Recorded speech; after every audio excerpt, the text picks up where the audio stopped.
Buenas tardes, soy Juan Carlos. Nosotros somos el grupo 2 que está integrado por Antonia Maribel, Juana Leticia, Ana Lisbeth, Verónica Francisco, Eulalia Lizeth, Blanca Araceli y Magali Jesús. Bueno, yo voy a estar hablando más que todo sobre un poco de la introducción que se basa sobre los lineamientos metodológicos, que también es donde entra también en la transformación curricular, que se establece como un proceso de cambios que incluye los diversos elementos y componentes del currículo. Esto también significa cambios profundos en los procesos de aprendizaje, evaluación y también enseñanza. Bueno, cuando nosotros hablamos también de la transformación curricular es porque se cambia todo, más que todo del método de cómo uno va a estar enseñando, cómo uno va a estar evaluando a los estudiantes y de cómo uno va a estar también enseñando. No solo es de cambiar el currículo, sino que también nosotros como docentes vamos a estar también cambiando el proceso de aprendizaje hacia los estudiantes. Y también está el desarrollo de competencias desde el CNB. Ha significado un reto para los educadores. ¿Y quiénes son los educadores? Son los docentes que van a estar educando a los estudiantes. Y también aquí tenemos una pregunta, que cuando uno como docente, a veces se dice que ya se actualizó el CNB, que esto, y a veces como docente uno solo lo deja así, uno también va a estar siguiendo, aprendiendo al estudiante como ha sido viniendo siempre. Pues eso no es así. Simplemente cuando uno ya está en el proceso, ya se actualizó el CNB, también debe de adaptarse a lo que se cambió, no es de estar siempre siguiendo con la enseñanza. Entonces, también vamos a estar viendo también sobre las metodologías. ¿Qué es la metodología? Como bien he dicho, donde entra el aprendizaje, la evaluación y la enseñanza, que como docentes debemos que tener esas metodologías, esos lineamientos metodológicos que entra la enseñanza, y también para llevar a la práctica el cambio curricular se requiere un alto nivel de compromiso de todos los participantes en el proceso educativo, es decir, el docente, estudiante y la comunidad en general. Esos son las metodologías que uno debe que tener como docente. No solo el docente va a estar ahí enseñando, sino que también el estudiante debe que también tener ese compromiso como estudiante, y también la comunidad en general, que si nosotros estamos en una comunidad, también toda la comunidad debe que también adaptarse en el centro educativo. Y también vamos a estar viendo también el rol del docente. En el rol de docente es donde entra mostrar actitud investigando y continua actualización. Mostrar actitud. Bueno, como docentes nosotros debemos que mostrar actitud, que como yo debo ser como docente, debo de mostrar esa actitud, y también debo de investigar más. No voy a quedar con los pocos conocimientos que uno debe de tener, sino que también uno debe que investigar más. Y también el otro es utilizar la tecnología. Bien sabemos que en estos tiempos, más que todo, la tecnología está muy avanzada. Bueno, como docentes uno debe que también enfocarse, adaptarse en las herramientas que está presentando las tecnologías en estos tiempos. Mostrar vocación. Bueno, cuando un docente se adapta en un curso específico, entonces debe que mostrar esa vocación si es de comunicación y lenguaje, sabemos que como docentes a veces nos cuesta un poco, pero hay que mostrar también esa vocación, investigando herramientas, también estrategias para llevar a cabo eso. Y también planificar y diseñar estrategias de aprendizaje. Que eso, al planificar, uno debe que también meter las estrategias y el otro ayudar a los estudiantes a tomar conciencia en sus propios procesos y estrategias, ayudar a los estudiantes. Bueno, yo sé que en la etapa de los estudiantes, más que todo, especialmente a los adolescentes, a veces hay adolescentes que les cuesta adaptarse al aprendizaje, a veces dicen que ya no pueden, que ya no quieren estudiar, pero como docentes ayudar a los estudiantes a tomar esas decisiones. Y el último, participar en las actividades de la comunicación. Bueno, esos son los roles de docentes que estaré hablando y a continuación mi compañera.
Termina el estudio, a veces no lo termina.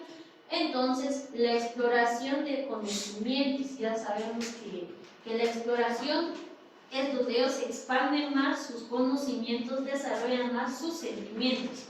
También fase intermedia, organizadores previos o puentes cognitivos son los recursos que utiliza el docente. Acá ya entra lo que es el docente, cuáles son sus bases y de cómo puede orientar a un estudiante. El docente es el que tiene que enseñar hacia los estudiantes, como vemos algún libro que uno puede demostrar, alguna página, los estudiantes tienen el derecho de poder investigar libros, leer más. Esto significa el aprendizaje, poder leer. Cuando uno lee más, sus conocimientos son más aplicadas, son más rápidas. Decirles que conocimiento es el que más abre más las puertas, porque si uno no tiene conocimiento, uno solo se queda atascado, no sabe nada, entonces no puede hacer nada en la vida. Fase final. Acá el estudiante ya sabe más lo que es del aprendizaje significativo. Lo que es la mitad, la intermedia, es donde ya va procediendo. Ya lo que es la final es donde el aprendizaje adquiere la solución de situaciones que integran otras áreas subáreas y permite conocer el avance. Acá ya estamos viendo un avance ya más mejorando hacia cada estudiante. En el CNB es donde nos muestra cada paso que uno va, la guía de uno, cómo va a estar procediendo en sus estudios, en donde los estudiantes evalúan sus planes. Uno como maestro debe de saber cuál es lo correcto o cuál es lo que enseña más al final y en el proceso de su aprendizaje. Muy bien. También tenemos la utilización del espacio físico para promover aprendizajes significativos. Tenemos en cuenta que la escuela es importante, el aula, que son espacios importantes porque ahí es donde los estudiantes se desarrollan, donde los estudiantes participan, también donde generan nuevos conocimientos día a día. Es donde también entra el docente al impartir sus clases. Es ahí donde el estudiante genera nuevos conocimientos, donde el estudiante participa, donde el estudiante se desarrolla. También es importante que se considere el uso de ambientes para que los estudiantes tengan un buen ambiente. Tenemos algunos ejemplos en el salón de clases, como por ejemplo la biblioteca.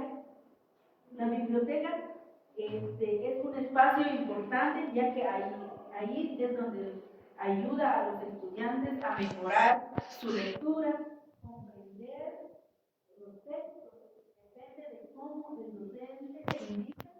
También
tener en cuenta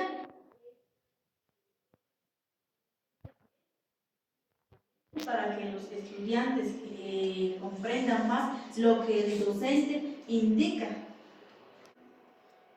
Muy bien, buenas tardes, Juan Carlos. Me toca hablar sobre clima efectivo.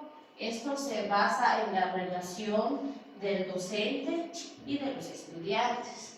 Es necesario establecer un clima efectivo propicio para fortalecer la identidad y la autoestima y la convivencia armónica. Prácticamente estamos hablando aquí en el clima afectivo, nos estamos basando en el rol del docente y del estudiante. Prácticamente aquí estamos utilizando también uno de los pilares de la educación que se basa sobre la convivencia. Entonces, acá estamos hablando de la armonía del estudiante y de todas las personas que en alguna manera participan en la práctica educativa, tanto la identidad en el clima que se establece deben permitir la práctica de los valores del conocimiento y la convivencia, la equidad el respeto, la solidaridad y la interiorización de las actitudes y de los comportamientos. Bueno, básicamente acá estamos basando sobre los valores, porque acá en el clima afectivo estamos desarrollando la mentalidad ya del adolescente, podría decir, o del estudiante, ya que conforma lo que es el profesor y los estudiantes. El clima afectivo se basa sobre la sociedad de un grupo de estudiantes hacia la persona del docente. Prácticamente, si el docente desea también fortalecer el aprendizaje de los estudiantes, prácticamente van a tener una buena convivencia, porque a veces en la vida como seres humanos hay estudiantes y docentes que no se toleran, que no se comprenden, que no se entienden. A veces el profesor o el docente, el facilitador, como podríamos llamar, les cuesta adaptarse con otro estudiante, porque hay docentes que hacen callar a sus estudiantes, porque en las mismas situaciones los estudiantes también se basan de ponerse retos entre ellos con el docente. Entonces hay una sociedad de desigualdad, podría decir, porque acá en el clima afectivo habla sobre el respeto, saber respetar al docente, saber respetar a los compañeros. También el clima afectivo habla sobre el ambiente emocional dentro de un grupo o dentro del aula o de la escuela o del establecimiento donde convive el profesor y el estudiante. Ayuda también a los estudiantes que se sienten respetados, seguros y valorados por la misma razón, así como dije, que hay profesores no se dan cuenta del esfuerzo de sus estudiantes. Hay profesores que no valoran los trabajos, podría decir, o hacen de menos porque uno hace bien, el otro no. Entonces hay una desigualdad entre estudiantes y profesores. También permite fortalecer el autoestima y la identidad de convivencia entre todos. Prácticamente esto nos basamos en la convivencia social, en la convivencia del ámbito educativo. También en el clima efectivo también hay que saber respetar tanto a los docentes y a los estudiantes, la equidad, la solidaridad y la democracia. Entonces prácticamente acá en la organización de los estudiantes nos basamos, si nos damos cuenta aquí en la diapositiva, hay 4 organizaciones de cómo trabajar con los estudiantes. Prácticamente aquí trabajo individual. Si un docente llega en su laboral o en su trabajo, desea hacer un trabajo individual, prácticamente el estudiante ya tiene que saber que cada estudiante tiene que realizar sus propias actividades por sí mismo para el desarrollo y su autoformación. Ya acá en el trabajo en pareja nos estamos refiriendo a 2 estudiantes juntos para ayudar o completar sus ideas, porque si nos damos cuenta, hay trabajos que nos dificultan, hay trabajos que nos cuesta, ¿qué es lo que podemos hacer? Llegar con el otro compañero, pedirle ideas, qué piensa sobre este trabajo. Prácticamente están conviviendo entre ellos, entonces estamos hablando también de trabajos en equipo. El trabajo en equipo se forma cuando hay 1, 2, 3, 4, 5 integrantes para conformar la idea principal y saber aprender. También voy a hablar sobre el aprendizaje cooperativo. Prácticamente esto nos basamos en la cooperación entre todos, mas sin embargo no ver lo que uno puede hacer y nos dejamos de caer o conformar con lo que sabemos. Prácticamente es una cooperación sobre todo del aprendizaje. Me corresponde hablar sobre evaluación de los aprendizajes. Bien se sabe que para poder evaluar a los estudiantes, uno tiene que ver, tiene que verificar si se logró alcanzar las competencias que uno requiere para obtener los punteos tanto en las evaluaciones. Un currículum organizado en competencias también requiere de un cambio profundo en el proceso de evaluación. Entonces, quiere decir que el aprendizaje y la evaluación se tienen que llevar de la mano. Porque sin el aprendizaje no llega como tiene que ser adecuado a la enseñanza de los niños. ¿De qué sirve poder evaluarlos si ellos no lograron llegar a la competencia que uno requiere? Bien sabemos que la evaluación tiene sus diferentes características. La evaluación se caracteriza por ser holística, participativa, flexible, técnica, sistemática, interpretativa y científica. La evaluación tiene diferentes funciones. ¿Y cuáles son esas funciones principales? Es la evaluación diagnóstica, donde un docente puede aplicar esta evaluación al inicio de su proceso, para poder verificar si los estudiantes tienen esa habilidad, tienen ese conocimiento que ya vienen trayendo desde donde vienen, desde la casa o desde la educación del año pasado, por decirlo. Se puede evaluar con esta técnica de evaluación diagnóstica. La segunda sería la evaluación formativa, que se podría ejecutar durante el proceso del aprendizaje de los niños. Conforme ellos van aprendiendo, puede uno enfocarse en la evaluación formativa, ya que esta evaluación se trata de ver cuánto están aprendiendo durante el proceso en que están llevando su aprendizaje. Otra función principal sería la evaluación sumativa, que esta evaluación se ejecuta al final del aprendizaje de los niños. Esta evaluación, esta técnica, nos permite verificar si realmente uno llega a la competencia que uno imparte con los niños. Entonces, la evaluación tiene diferentes técnicas, como también la técnica de evaluación, que se podría decir que corresponde a la pregunta: ¿cómo se va a evaluar? Uno como docente tiene que verificar, tiene que ver cómo realmente aplicar la evaluación a los niños. No es solo de entregarles un documento, no solo es de hacerles preguntas, si realmente uno como docente no ha informado bien los aprendizajes a los niños.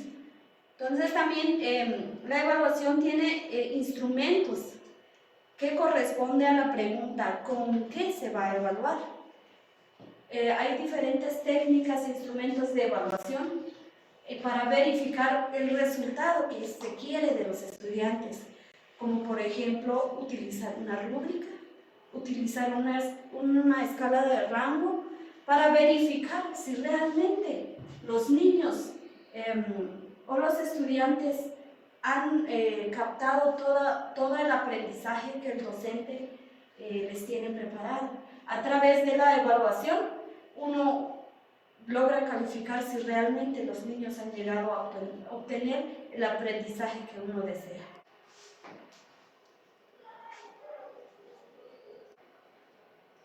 Bueno, las situaciones, problemas se presentan en familia, son conjuntos que agrupan varias situaciones complejas, que se relacionan entre sí, dificultad de respuestas, acorde a la etapa o agrado de los estudiantes. Cada una de las situaciones, problemas que forman una familia de situaciones caracteriza por lo siguiente. Tengo 3 ejemplos. Lo que es la primera, plantea un problema de vida cotidiana. La segunda requiere que el estudiante resuelva el problema utilizando los recursos de apoyo que se le facilitan. Ya la tercera refleja una producción individual o grupal. Ya lo que es igual educación bilingüe intercultural, las competencias con alcance de los conocimientos de los pueblos deben desarrollarse en el idioma que correspondiente del pueblo, comunidad lingüista. Y la segunda, que es el desarrollo del lenguaje de los pueblos mayas, garífuna, xinca y ladino. Se evidencia en el uso de los idiomas como un proceso comunicativo y conocimiento. Muchísimas gracias.